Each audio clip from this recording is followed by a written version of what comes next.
الاصل انه يجوز ان يكون اول الآیت علی العموم وآخرها علی الخصوص كعکسه، اصل یہ ہے کہ ممکن ہے کہ آیت کا پہلا حصہ عموم پر ہو اور اس کا آخر خصوص پر ہو، جیسا کہ اس کا برعکس جائز ہے۔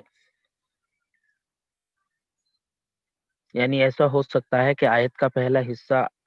عام ہو اور اس کا آخر جو ہے خاص ہو، اور اس کا برعکس بھی ہو سکتا ہے کہ آیت کا پہلا حصہ خاص ہو اور آیت کا آخری حصہ عام ہو۔ مثلا من قتل مؤمنا خطأ فتحریر رقبۃ مؤمنہ ودیۃ مسلمہ، کہ اگر کوئی خطأً کسی مومن کو قتل کر دے تو کفارے کے طور پر ایک مومن غلام کو آزاد کرنا ہے اور دیت مسلمہ ہے۔ دو چیزوں کا ذکر ابتدائے آیت میں ہے اور پھر آگے ارشاد ہے فَإِنْ كَانَ مِنْ قَوْمٍ عَدُوٍّ لَكُمْ وَهُوَ مُؤْمِنٌ فَتَحْرِيرُ رَقَبَةٍ مُؤْمِنَةٍ، کہ اگر وہ یعنی جو مقتول ہے تمہارے دشمن کی قوم سے ہو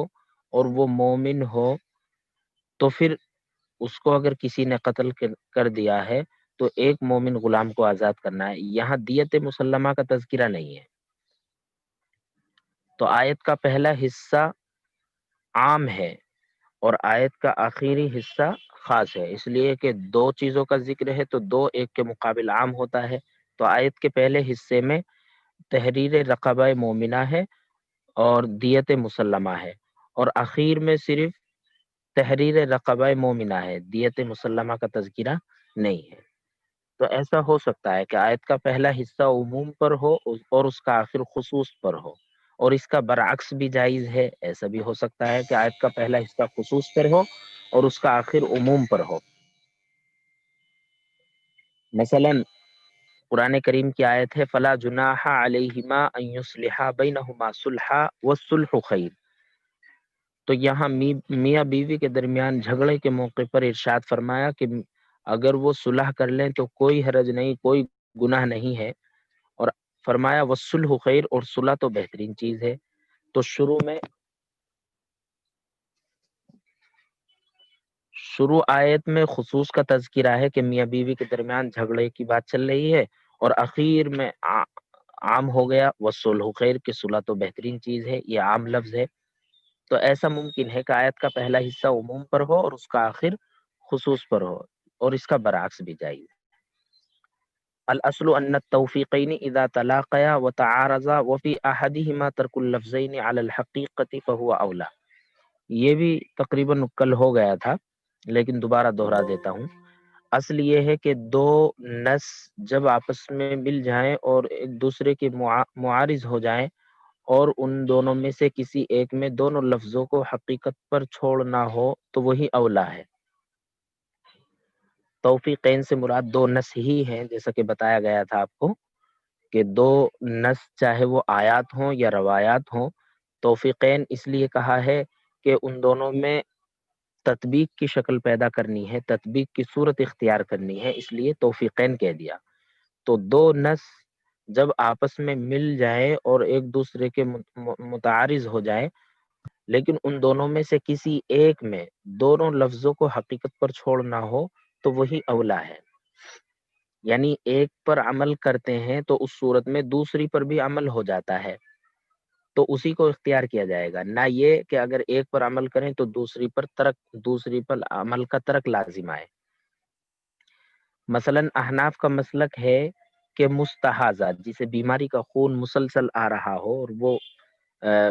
گویا عذر کی وجہ سے جو ہے مریض شمار ہو گئی ہو، تو اس کا حکم یہ بیان کیا ہے احناف کے یہاں کہ وہ ہر نماز کے وقت کے لیے وضو کرے گی، اور امام شافعی رحمہ اللہ کے یہاں وہ ہر نماز کے لیے وضو کرے گی۔ ہمارے یہاں ہر نماز کے وقت کے لیے وضو کرے گی اور اس وقت میں وہ جتنی چاہے فرائض اور نوافل ادا کر سکتی ہے، لیکن امام شافعی رحمہ اللہ کے یہاں وہ ہر نماز کے لیے وضو کرے گی، اس وضو سے جو ہے وہ جتنے فرائض اور نوافل پڑھنے چاہے نہیں پڑھ سکتی ہے، بلکہ ہر نماز کے لیے اسے الگ وضو کرنا پڑے گا۔ یہ امام شافعی کے یہاں ہے، اور دونوں کی دلیل اللہ کے رسول صلی اللہ علیہ وسلم کی حدیث ہے مثلا حدیث ہے المستحاضۃ تتوضأ لوقت کل صلاۃ، اور دوسری حدیث جس سے امام شافعی نے اپنا مستدل بنایا ہے المستحاضۃ تتوضأ لکل صلاۃ، تو ہم نے پہلی حدیث پر عمل کیا ہے المستحاضۃ تتوضأ لوقت کل صلاۃ، کہ مستحاضہ عورت ہر نماز کے وقت کے لیے وضو کرے، اور امام شافعی نے اس دوسری حدیث کو مستدل بنایا ہے کہ مستحاضہ عورت ہر نماز کے لیے وضو کرے۔ تو ہم نے پہلی حدیث پر عمل کیا، اور دوسری حدیث میں ہم نے یہ تعویل کی ہے کہ دوسری حدیث میں لام وقت کے لیے ہے، دوسری حدیث میں لام وقت کے لیے ہے، اور لام کو وقت کے لیے استعمال کرنے کی نظیر عرب میں بھی جو ہے موجود ہے۔ مثلا عرب بھی جو ہے لام کو وقت کے لیے استعمال کرتے ہیں، جیسے کہتے ہیں آتیتو کا لصلاۃ الظہر، تو اس سے مراد آتیتو کا لوقت صلاۃ الظہر ہے، تو لام وقت کے لیے، یہاں حدیث میں بھی لام وقت کے لیے ہے، یہاں حدیث میں لام وقت کے لیے ہے۔ لیکن اگر ہم دوسری حدیث پر عمل کریں المستحاضۃ تتوضأ لکل صلاۃ پر عمل کریں، تو اس صورت میں پہلی حدیث کا ترک لازم آئے گا، لہذا اس صورت کو اختیار کیا جائے گا کہ پہلی حدیث پر عمل کریں گے، اور دوسری حدیث میں ہم یہ تعویل کریں گے کہ اس میں لام وقت کے لیے ہے، اس میں لام وقت کے لیے ہے، تو اس طرح سے دونوں میں تعارض ختم ہو جائے گا، اور یہ شکل اختیار کرنا اولا ہے۔ اسی کو انہوں نے کہا کہ جب دو نص آپس میں مل جائیں اور ایک دوسرے کے متعارض ہو جائیں، اور ان میں سے کسی ایک میں دونوں لفظوں کو حقیقت پر چھوڑنا ہو، تو وہی اولا ہے۔ تو اگر ہم المستحاضۃ تتوضأ لوقت کل صلاۃ پر عمل کرتے ہیں، تو دوسری حدیث میں ہم یہ تعویل کریں گے کہ اس میں لام وقت کے لیے ہے، اس میں دوسری حدیث میں ہم نے یہ تعویل کی کہ لام وقت کے لیے ہے، اس طرح سے دونوں حدیثوں پر عمل ہوتا ہے۔ اور اگر ہم صرف دوسری حدیث پر عمل کرتے ہیں تو پہلی حدیث کا ترک لازم آتا ہے، لہذا یہ صورت اختیار کی جائے گی کہ مستحاضہ ہر نماز کے وقت کے لیے وضو کرے گی، اور دوسری حدیث میں بھی ہم نے یہی تعویل کی ہے کہ اس میں لام وقت کے لیے ہے۔ الاصل ان البیان یعتبر بالابتداء ان صح الابتداء والا فلا، اصل اور ضابطہ یہ ہے کہ بیان کو ابتدا پر قیاس کیا جائے گا، اگر ابتدا صحیح ہے ورنہ تو نہیں، یعنی بیان کا اعتبار کیا جائے گا ابتدا پر، ابتدا کو دیکھیں گے، اگر ابتدا ان اس چیز کا کلام درست ہے تو بیان بھی درست ہو جائے گا، اور اگر ابتدا ان اس کلام یا اس چیز کا تذکرہ درست نہیں تو پھر بیان بھی درست نہیں ہوگا۔ مثلا کسی نے اپنی دو بیویوں سے جن سے وہ دخول کر چکا ہے یہ کہا انتما طالقانی، تو ان دونوں کو طلاق رجعی واقع ہو جائے گی، دونوں دونوں کو طلاق رجعی واقع ہو جائے گی، اور ابھی وہ دونوں عورتیں عدت ہی میں ہیں، پھر اس نے کہا احداکما طالق ثلاثن، کہ تم دونوں میں سے ایک کو تین طلاق، تم دونوں میں سے ایک تین طلاق والی ہے، تو اس کو بیان کا حق ہوگا، یعنی اس سے پوچھا جائے گا کہ تیری مراد کون سی عورت ہے، جس کو یہ متعین کر دے وہ تین طلاق کے لیے متعین ہو جائے گی، مطلقہ ثلاثہ ہو جائے گی، تو یہ عدت کے اندر اندر اس کو بیان دینے کا حق ہوگا۔ اگر عدت گزر گئی اور پھر کہتا ہے کہ میری مراد یہ عورت تھی، تو پھر اس کے بیان کا اعتبار نہیں کیا جائے گا۔ عدت کے اندر اندر اگر یہ بیان دیتا ہے تو اس کے بیان کا اعتبار ہوگا، اس لیے کہ عدت کے اندر اس کو طلاق دینے کا بھی حق ہے، عدت کے اندر اس کو طلاق دینے کا بھی حق ہے،